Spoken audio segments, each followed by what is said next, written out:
It took me a long time to get back into driving again. It's an everyday moment. A lot of anxiety was built up, A cruise, a lot of fear. a soon-to-be drive to fulfill life's errands.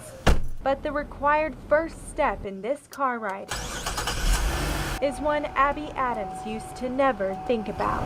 A connection she almost made too late. The last thing I remember was the driver overcorrecting, and then I blacked out.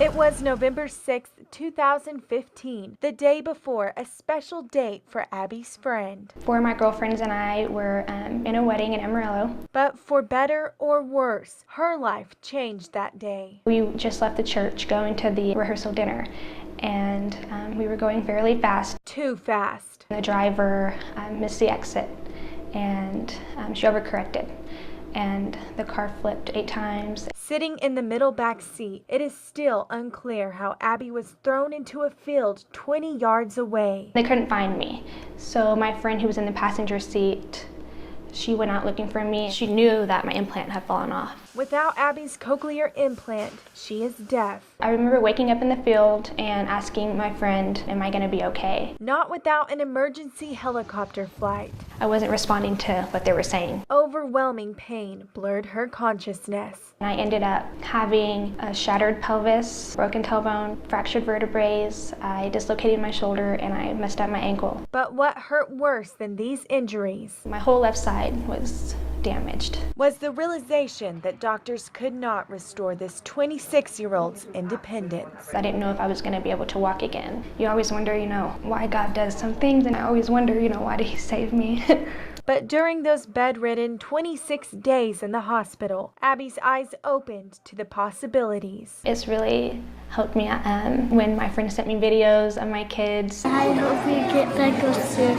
and the notes. Reminders of the students she teaches by example at Edgemere Elementary School in Plainview. I knew I could give back to those young kids. As a speech therapist, her disability is shared with several of her students. Even I had to do speech therapy growing up. So she used that fighting spirit, learned at a young age, I had to take action. to take these challenging first steps 4 months after her accident.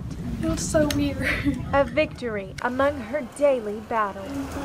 And through these life-mending exercises, Last one. Abbie worked her way back into her classroom with constant pain. To just wake up and just know that my back hurts and my ankle hurts and my shoulder hurts, and it's just an everyday process. But her strength comes in all shapes and sizes. The paper pieces. Like her student, 6-year-old Braden Kerbo. A waffle. And while the many words they work on remain the same, Toads. Abbie unveiled a new set of lesson plans. I say, if you don't wear your seatbelt, this is what could happen to you. Even when your window is down.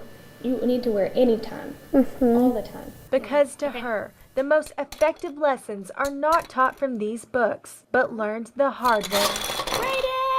You can't control accidents and traumatic experience happening to you, but you can control wearing your seatbelt. A testimony she hopes their minds will buckle in for a lifetime. That would mean everything to me, because if I could save one person, that I know that I did my job.